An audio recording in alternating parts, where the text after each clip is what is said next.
Bonjour à toutes et à tous, bienvenue dans cette vidéo qui va relater notre mission Orbiter 3, qui est donc la troisième mission de notre programme Orbiter, programme qui vise à envoyer 3 ou 4 petits bonhommes verts, donc les Kerbal, en orbite autour de la Terre. Nous avons eu la mission Orbiter 1 qui n'avait pas été faite en vidéo, qui visait à tester le lanceur et sa capsule à vide, donc sans astronaute. Nous avons eu la mission Orbiter 2 qui, elle, est la première vidéo de notre chaîne, du coup, qui visait cette fois-ci à faire un vol suborbital, mais avec nos petits bonhommes verts. Donc le vol suborbital, on rappelle, hein, un vol qui décolle, part dans l'espace, puis retombe sur Terre. Là, nous sommes dans la mission Orbiter 3, qui donc consiste à tester le lanceur et sa capsule euh, pour une trajectoire orbitale cette fois-ci, donc pour aller en orbite autour de la Terre, et nous aurons la mission Orbiter 4, qui sera donc, vous l'aurez compris, la même que la 3, mais cette fois-ci avec des petits astronautes à bord. Les petits observateurs, les meilleurs observateurs d'entre vous auront remarqué que le lanceur n'est pas le même que dans la mission Orbiter 2, donc la précédente vidéo. Cette fois-ci, nous avons, les fans du programme spatial américain l'auront reconnu, la fusée SLS, Space Launch System, qui est la fusée actuellement utilisée par la NASA dans le cadre de ses missions Artemis, donc le programme Artemis qui vise à renvoyer des hommes sur la Lune. Pour cette mission, nous visons donc une altitude de 200 km selon une orbite équatoriale, donc une orbite qui suivra une trajectoire proche de celle de l'équateur. On met donc notre télémétrie, on engage notre ordinateur de bord et on est parti. Donc notre fusée va pivoter sur elle-même, voilà.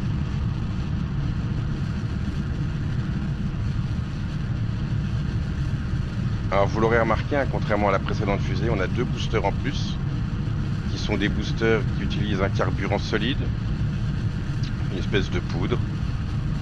Et la particularité de ces boosters, c'est que contrairement au moteur de notre fusée, les boosters, quand ils sont allumés, on ne peut pas les éteindre. Il faut attendre qu'ils aient consommé totalement leur carburant. Et une fois qu'ils sont vides, on les éjecte pour alléger le restant de notre fusée.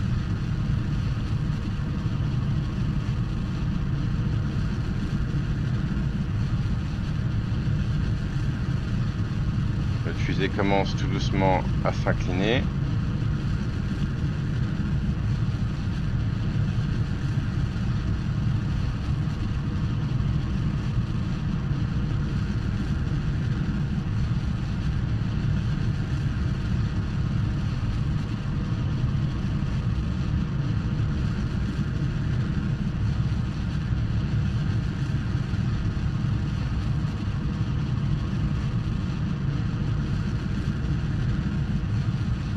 On voit l'altitude qui monte ici, hein.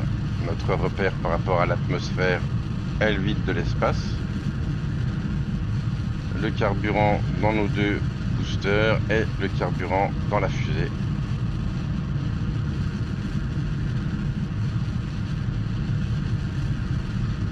Une planète ici.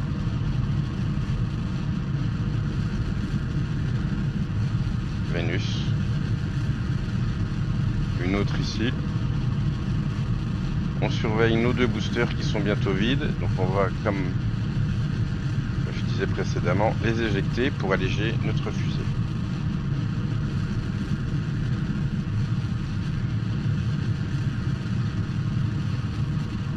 Une 3e planète, Jupiter. Voilà, c'est Mars, du coup. Et du coup, Vénus, là-haut. Les boosters sont vides, on les éjecte, donc. Et on va voir progressivement, hein, là, le cap de notre fusée changer pour aller chercher donc cette trajectoire orbitale équatoriale proche de la ligne de l'équateur.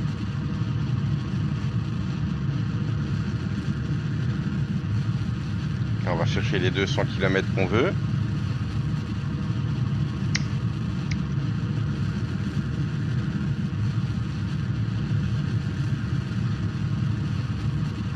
Notre cap qui continue de changer tout doucement.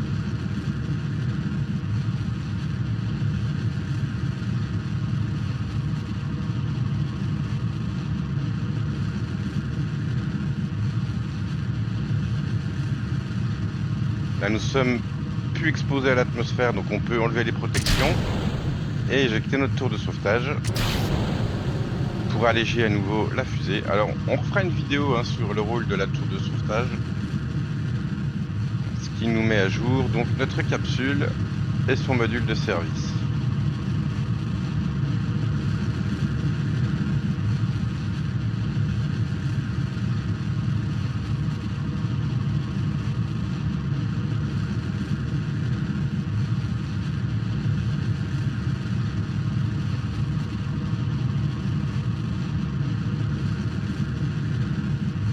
Voilà. Le cap change, c'est normal, c'est prévu. On s'approche des 200 km. Hop. Dans le cadre de cette mission, le restant du carburant et le corps principal de la fusée ne nous intéressent plus, donc on les éjecte, ils retomberont dans l'océan et on active le moteur du deuxième étage. Là, si on regarde bien notre trajectoire, donc représentée par le trait bleu, est pour l'instant toujours suborbitale. On voit qu'ici, on va retomber sur Terre. Donc il faut faire ce qu'on appelle circulariser la trajectoire, donc pour bien dessiner l'orbite, et surtout atteindre l'orbite qu'on recherche, symbolisée par la ligne grise, brune, pardon, excusez-moi, par la ligne brune en pointillé. Donc on accélère le temps pour la deuxième phase de cette mission, la deuxième poussée. Hop, c'est parti. Donc là, on va circulariser notre orbite et surtout aller rechercher notre orbite équatoriale. Ça, on n'a plus besoin. Aller chercher notre orbite équatoriale.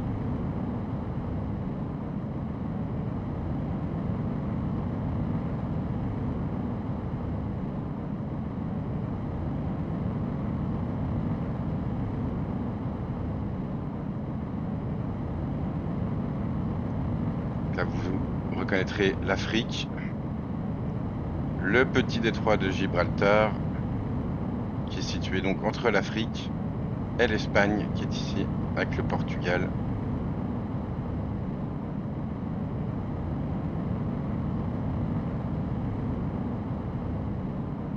Et la Méditerranée.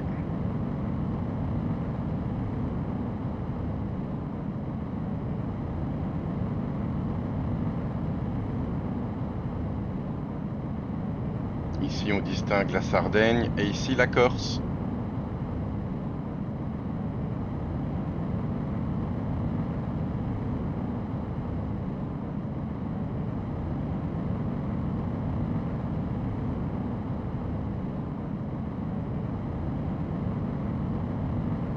Dans ce chapelet d'îles ici, en dessous de l'Espagne, vous avez cette petite île reine de la fête qu'on appelle Ibiza. Alors je sais plus c'est laquelle exactement, c'est peut-être la plus grosse là ou celle d'à côté, je sais plus exactement là, je peux pas vous dire exactitude.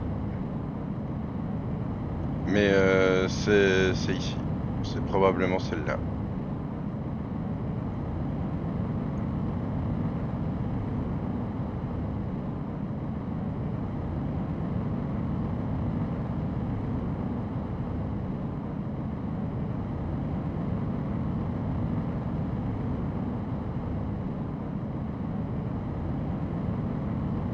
Donc, vous avez le Maroc ici, hein, l'Algérie, et l'Égypte un peu plus loin.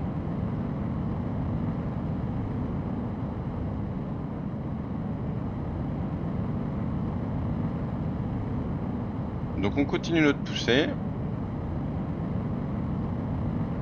On voit que notre périapsise, donc le point le plus bas, augmente progressivement. Et vous distinguez, alors c'est faible, hein, mais si on regarde bien, la ligne bleue qui remonte vers la ligne brune.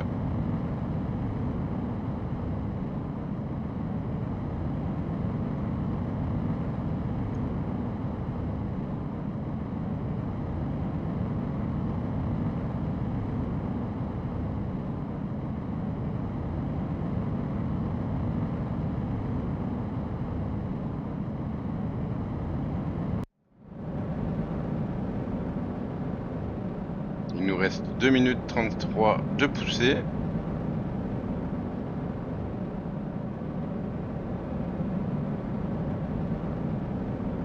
voit que là, notre périapsis est passé en positif. Alors tout le logiciel est à l'échelle, hein, l'échelle réelle réduite, c'est l'échelle réduite, mais c'est toujours à l'échelle. Donc dans notre simulation, l'espace commence environ à 60-70 km. Donc là, 28 km, on voit qu'on n'est toujours pas en orbite. Là, si on laissait comme ça, on retomberait dans l'atmosphère, puis sur Terre. Donc on continue pour aller chercher les 200 km qu'on veut.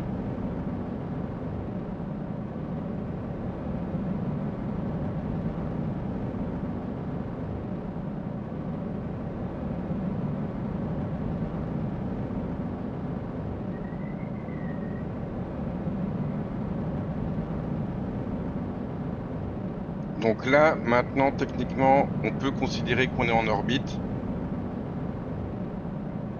Notre point le plus bas est dans l'espace, mais nous, on cherche une orbite à 200 km d'altitude, que ce soit à l'apoapsis ou au périapsis. Alors c'est 200 environ, hein. Là, on sera pas précis. Faudrait faire des petites corrections, mais dans le cadre de cette mission, c'est pas très important. Nous, ce qu'on recherche, c'est surtout une orbite aux alentours de 200 km et avec une orbite équatoriale.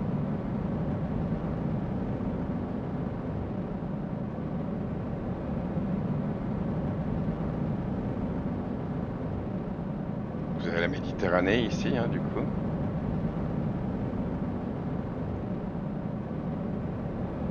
Nous sommes au-dessus du continent africain. Vous avez l'océan Indien derrière.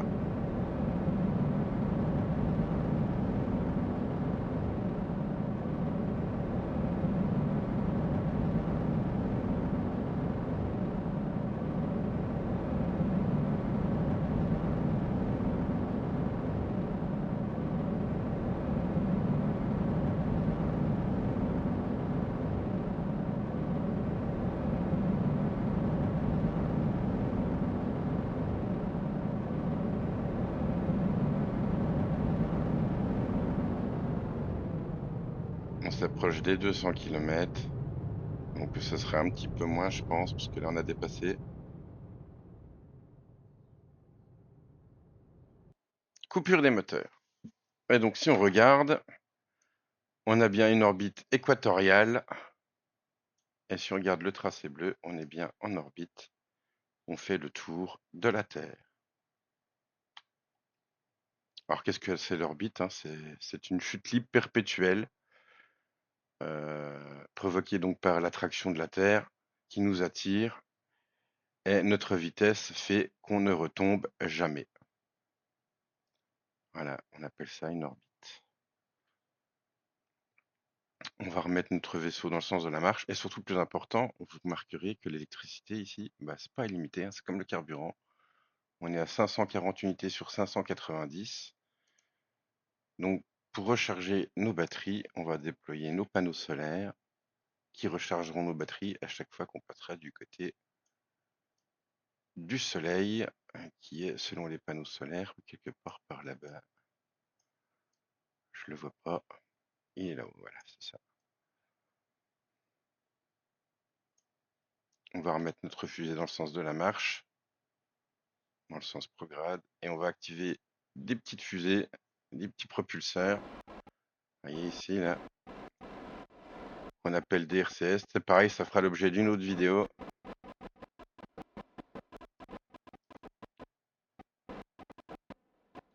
Hop.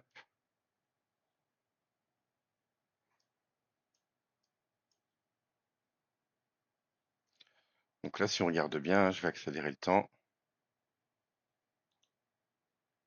On est bien en orbite.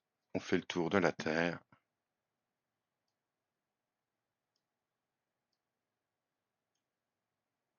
Alors le trait vert que vous voyez, c'est les communications radio, hein, hop, qui, qui se connectent aux différents relais présents sur la planète.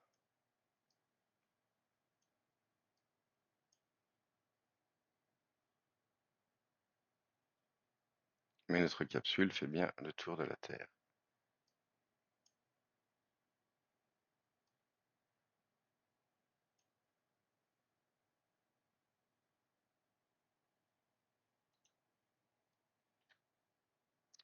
On va la renommer, même si là, bon, pour l'instant, c'est pas indispensable parce qu'on n'a pas 15 000 objets en orbite autour de la Terre. Mais pour les surveiller et les traquer, ça peut être intéressant de lui donner un nom. Donc on va l'appeler Capsule Liberty. Maintenant, si je regarde, je passe ma souris sur la capsule et on voit qu'elle s'appelle bien Capsule Liberty. Elle a une vitesse de 2321 mètres secondes et elle a une altitude de 202 km. Effectivement, on est bien à une altitude de 202 km.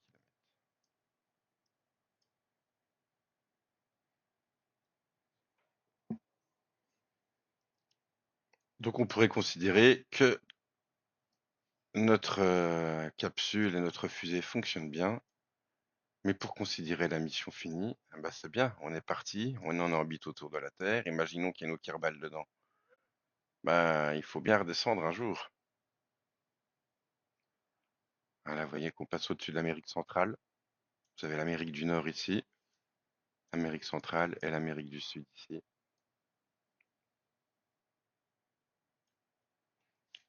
Alors, pour désorbiter, eh bien c'est simple, c'est le processus inverse de celui qu'on utilise pour aller en orbite. Donc pour aller en orbite, on pousse, on accélère. Pour désorbiter, eh ben, tout simplement, on ralentit. On va essayer d'atterrir, alors les États-Unis étant ici, on va essayer, là vous avez la Californie qui est là, on va essayer de tomber dans l'eau à peu près par là pour que ce soit plus simple pour les équipes de venir nous récupérer sans être obligé de faire le tour de la planète. On verra dans d'autres missions, hein, là c'est pas utile ici, mais on verra dans d'autres missions qu'on peut ajuster notre orbite pour qu'elle passe comme ça afin de tomber vraiment au large de la Californie pour que les navires de notre agence n'aient pas beaucoup de chemin à faire pour nous récupérer. Donc, pour ralentir, on va venir ici. On va accélérer un peu le temps. Hop. Donc, notre capsule fait le tour de la Terre.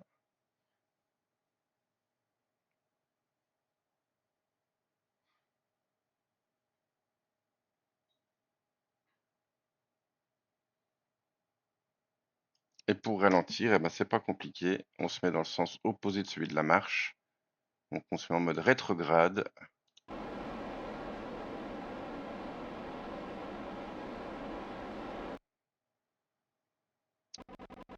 Donc, l'ensemble va se mettre dans le sens opposé à celui de notre trajectoire.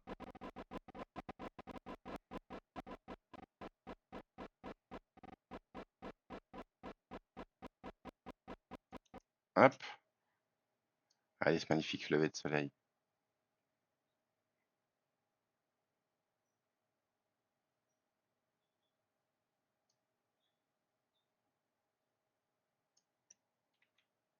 Et on va pousser afin que notre ligne bleue se termine environ ici.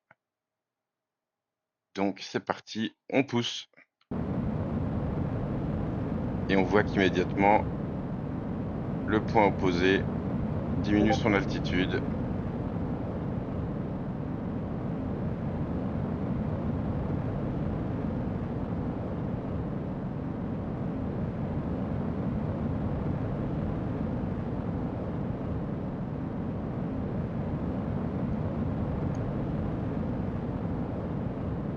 On voit que le périapsis diminue.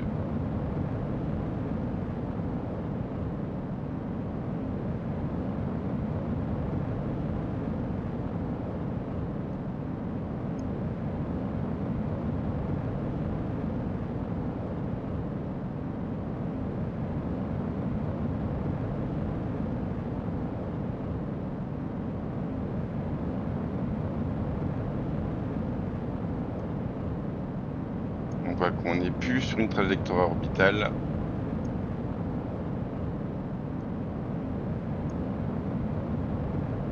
Et donc on veut être pas loin des côtes californiennes, enfin pas loin, tout est relatif.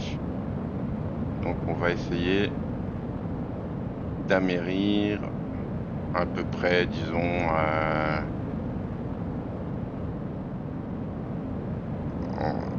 Ici, c'est pas mal. Donc on arrête la poussée.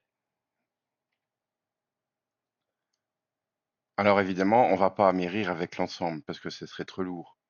Donc on va éjecter ce module et le module de service. On va avancer un peu le temps pour qu'il s'éloigne.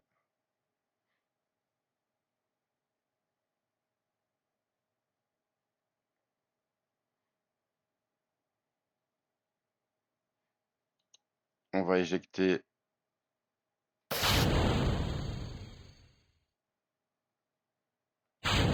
ce module pour qu'il nous reste donc que la capsule.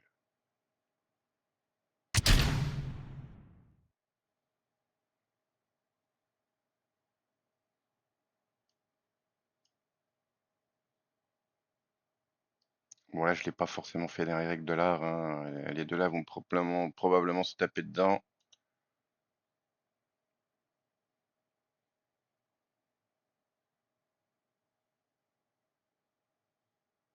Ou pas. Hmm, c'est limite. Donc il nous reste notre capsule qui a commencé donc sa chute inévitable vers le Pacifique, vers les côtes californiennes.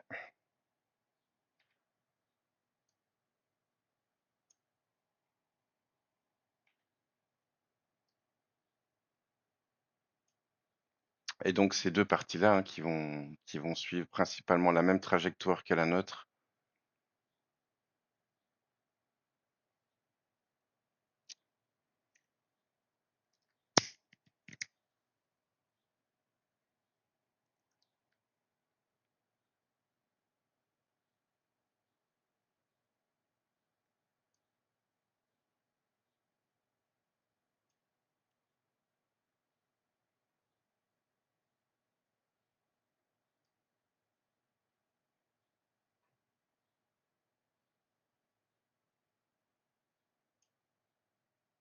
Alors, les avantages et les inconvénients de la rentrée atmosphérique.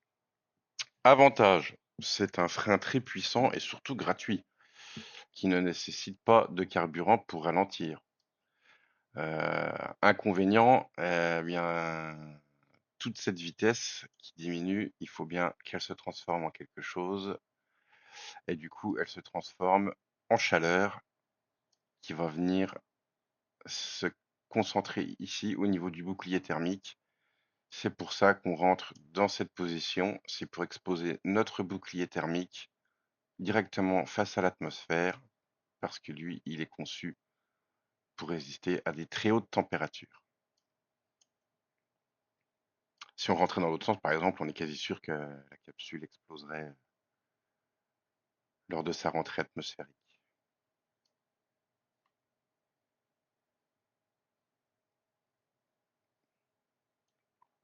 On a toujours Vénus, Mars et Jupiter.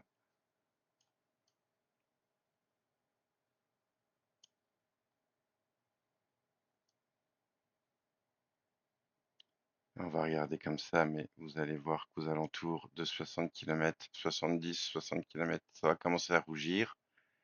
Et puis, le tout va commencer à être prise dans une immense boule de feu.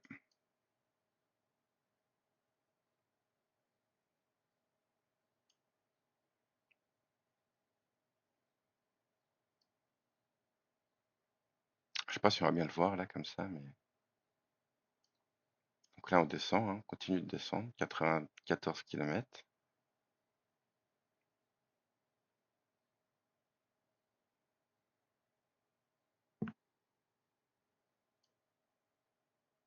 Je sais pas si on va voir le bouclier thermique rougir avant de fortement s'échauffer.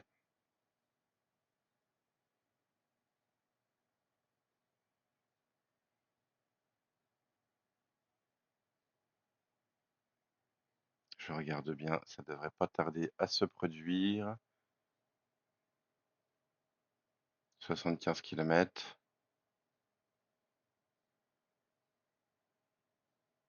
Alors ce phénomène, hein, la boule de feu à l'échelle réelle de la planète se produit aux alentours de 100 km. C'est la limite adoptée par convention entre l'atmosphère terrestre et l'espace. Là, on voit que ça commence à rougir, vous voyez, ça rougit, ça rougit, ça rougit. Là, c'est les hautes couches de l'atmosphère qui agissent et donc qui chauffent notre bouclier thermique. Et la boule de feu arrive. On voit qu'on va ralentir drastiquement dans pas longtemps. Ça y est, on ralentit. Alors, les explosions que vous entendez, hein, c'est ce qu'on a séparé tout à l'heure, qui lui n'est pas muni de bouclier thermique et qui donc explose dans l'atmosphère. Vous voyez, ça brûle. Donc c'est toutes ces parties qui explosent dans l'atmosphère. Boum. Alors les pièces plus grosses retomberont dans l'océan.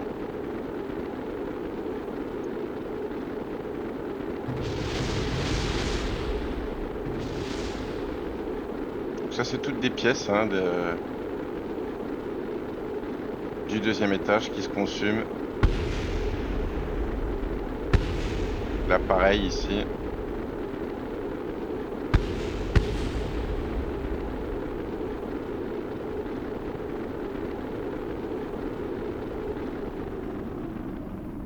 Là, on voit qu'on a bien ralenti.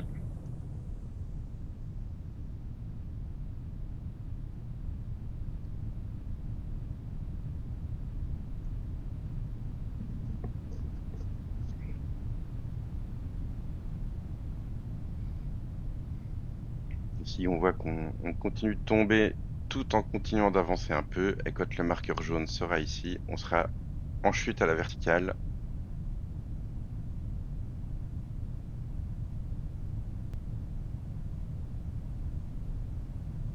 Ce qui est pratiquement le cas là.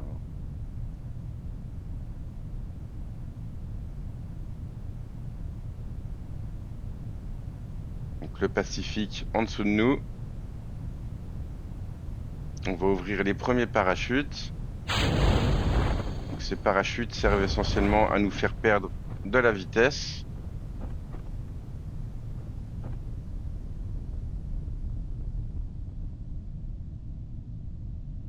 On voit qu'on a considérablement ralenti.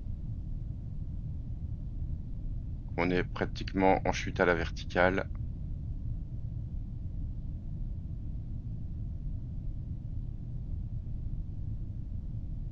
Ah, ça y est, on chute à la verticale.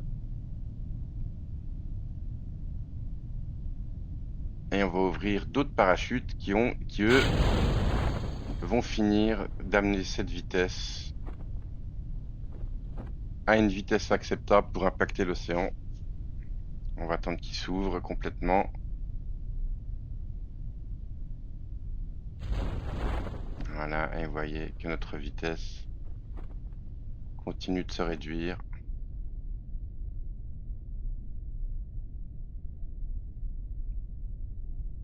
jusqu'à une vitesse qui n'est pas dangereuse pour nos futurs astronautes.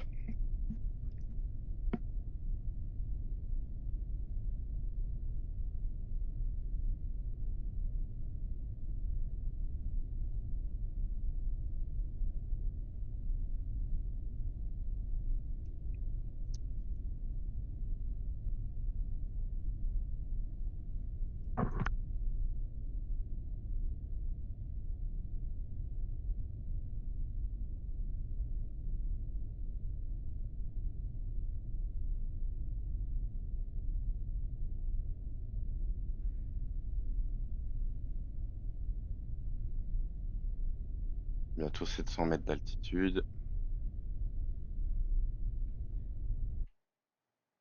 Et on est tombé environ là où on l'avait prévu. Donc à vol d'oiseau, pas très loin des côtes californiennes.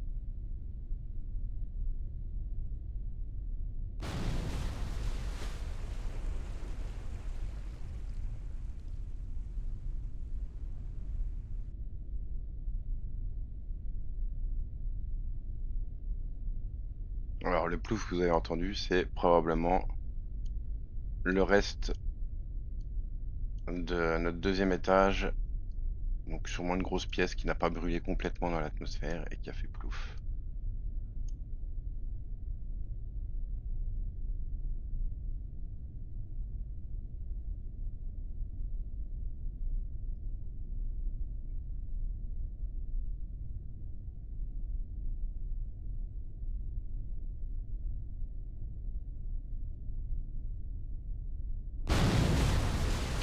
Et c'est l'amérissage en toute sécurité pour notre capsule Liberty. Ce qui met fin à notre mission Orbiter 3 et qui la couronne de succès. Eh bien voilà, mesdames et messieurs, c'est la fin de cette vidéo. Je vous donne rendez-vous dans la prochaine pour donc la mission Orbiter 4 qui, je le rappelle, sera la même, mais cette fois avec des petits astronautes à bord de notre capsule. Ah, ciao, bientôt tout le monde.